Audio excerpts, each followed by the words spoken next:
I lost track of the time. Oh, I was not focusing on the time at all as it approached, even though I had to lit the candles just a couple minutes before, well, the three in the front, I lit those just a couple minutes before 4:44, but I actually went to 4:45 today. Duh. Oh, dear me. Anyway, good morning. Oh, today's title is Will Peace Power Overtake the Fear of Force? And the blurb that I wrote, as I listened to Max Egan yesterday talk about the betrayal of public trust and what to him is realistic, I found myself agreeing and disagreeing. He is absolutely correct, in my opinion, that the governments of the world, which includes our religions, corporations, and financial system, has grossly betrayed the people of the world in the sense of undermining natural rights and human freedom to be. On the other hand, he does not see ET intervention and mass arrests of the cabal as being a realistic expectation because it places our hope outside of ourselves, which will maintain our conditioned apathy and not lead us into freedom. How do you see it? Let me say, as I've said with other people, that I don't agree with 100%, which is probably just about everybody. I greatly respect Max Egan. I've listened to many of his YouTube videos and interviews and stuff like that. I think he's a brilliant man. I think he has a good heart. I think he's in the same company as I am. I mean, we're both, as with many others, trying to get people to wake up and think for ourselves. The last thing I would want is to continue the human apathy and give people excuses not to take personal responsibility and to do everything within our power to do. I absolutely believe that is an essential element in the awakening, and without it there will be no awakening at all. As I said in the blurb, when he starts talking about the betrayal of trust of those that have been placed in leadership positions, understand that everyone in a leadership position, regardless of which country you live in, is put there as a public trust. They are holding an awesome responsibility to help, supposedly, do what's best for the people. Now, the people that they end up doing what's best for has often been the established wealthy class that wants to control everybody else.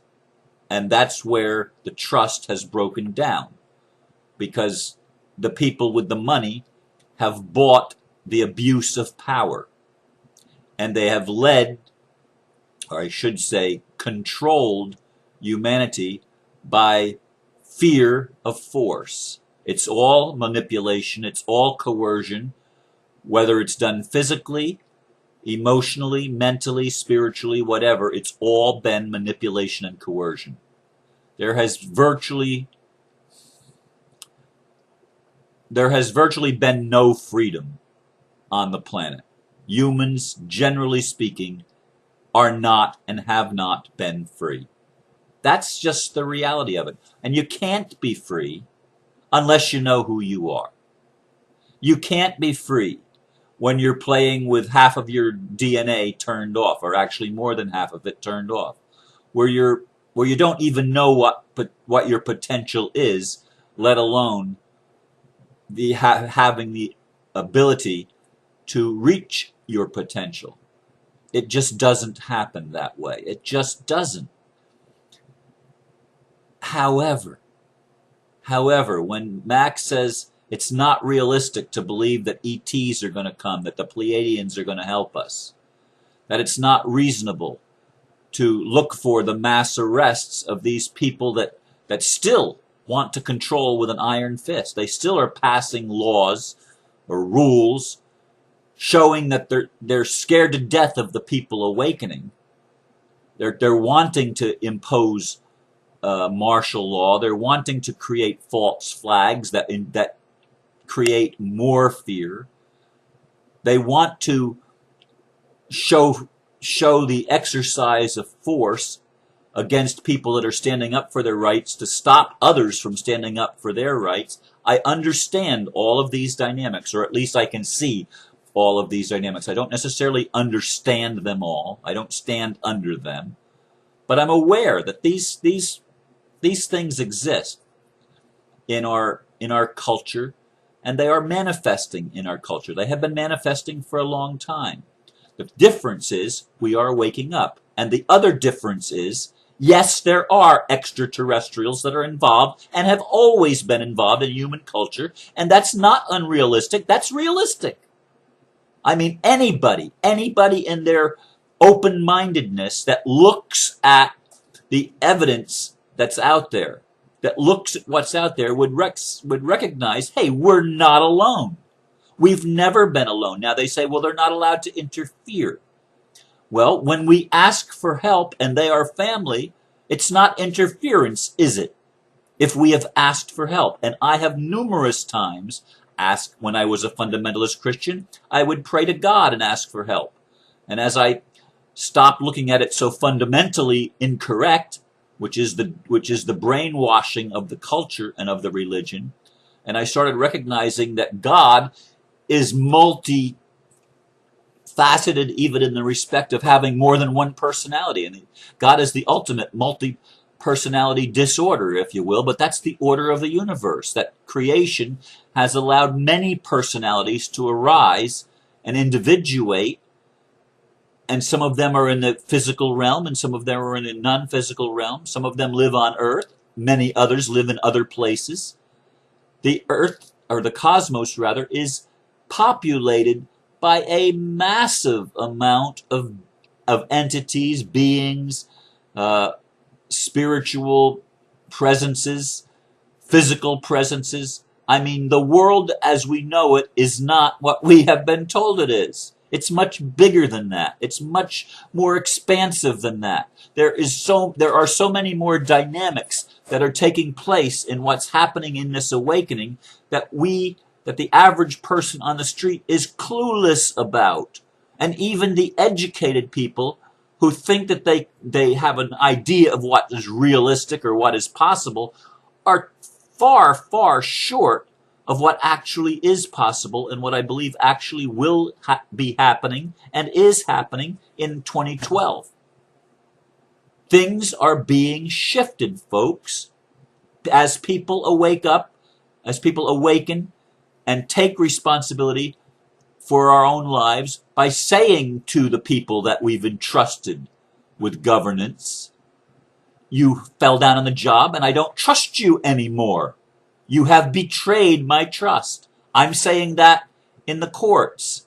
I've been saying it for a long time. I'm saying it to the police forces.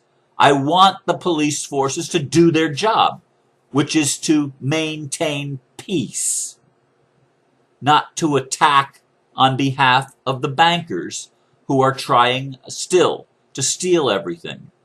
Now let's face it, folks. Let's face reality. This elite, and I know there are people that don't like me calling them the elite, but they have been running the world. These are the people that have been running and controlling the world. They have the financial resources, or they have had them. They have the guns and the weapons and the technologies at their disposal to maintain their control, and that's why they've kept secret so many of the technologies that they only want to use for themselves because they don't want the people to be free. It's not only a betrayal of trust, it's a purposeful betrayal of trust with the desire to maintain that illusion of control over the masses. They do not want to relinquish that illusion. They do not want to relinquish that element of being able to induce fear at will. They do not want to lose that.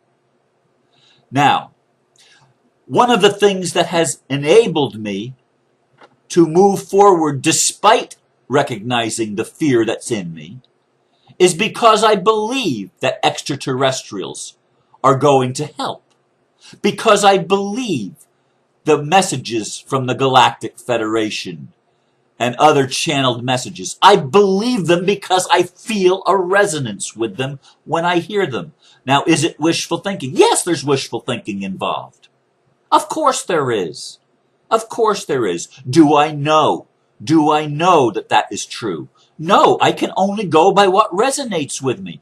It doesn't resonate with everybody because our left brain kicks in and says it's not realistic, like it does with Max. And that's okay. We each are where we are in our conscious awareness. But I'm saying to you folks that it is the channeled messages. It is the expectation that I'm not alone, that gives me greater boldness to stand in my truth, knowing that even though they try to manipulate and coerce me into doing their things, and they're successful sometimes because I don't want to constantly be in conflict. I do want to live in relative peace, even in the transition. I don't want my life thrown into a turmoil and constantly being in a battle. I don't want to live like that. That's true. So I do acquiesce on some points and say, well, I'm not going to fight there. I'm going to get my driver's license, which I already did. I'm going to register my vehicle, which I'm about to do in a trust. I'm going to get insurance. I'm going to do what the system is wanting me to do right now because I believe, number one, that it doesn't really matter as long as I know that I can exercise a level of freedom by doing so and claim my rights by doing so, which I have done and protected to the best of my ability. And because I believe the system is crumbling under its own mismanagement, under its own insanity. It doesn't work. It's not sustainable when you have an awakening population. And the population will continue to awaken as more and more is revealed of the truth. This is how I see it. We are on an exponential curve to awaken, to get with the program and to recognize how we have given up our birthright, how we have failed to exercise our own power and our own authority, how we have given away our rights to those that are not worthy of our trust. But we're waking up and we're saying, hey, this is not acceptable. Stop it. Stop it. You cannot run roughshod over and create me as your slave, because I'm not going to be your slave anymore. I'm not going to do that. I'm not going to play that game to the best of my ability. Now, when they start using force and showing their muscles, so to speak, with weapons and stuff like that, yes, you do what you have to do. But we're awake. I want you to understand that those of us that are awake are awake. We're not going to just acquiesce and go back into the stupor of slavery. We're not going to do that by any willingness to do it. And slavery, as Max pointed out, and piracy are against the law in every country on the planet. It doesn't matter which form of government you think it is. It's against the law to enslave other beings. And that law is going to be enforced, in my opinion, by white knights, those that are human, that are exercising our rights and standing to the best of our ability and our power, and it's in cooperation with extraterrestrial technologies that have been suppressed by the establishment so that they could maintain their illusion of control. These are the dynamics that are taking place. So when I ask, will peace power overtake the fear of force in 2012, didn't put that in there, but in 2012, yes, I believe it will. I have to believe it will, because that's what keeps me going. If I didn't believe it was going to happen, I would lose heart. I would lose hope. I would succumb to the pressures of the establishment to do what you're supposed to do. Just produce and spend and don't make waves and everything is going to be taken care of. No! They have betrayed my trust, and I'm going to stand up, and I'm inviting you to stand up as well. Stand in whatever power you recognize you have, and you will get more power to be free, to live life the way you choose to live your life. We all have that right to be ourselves and to be free. I thank you once again for listening to my ranting and my ramblings. May you have a beautiful day, and namaste.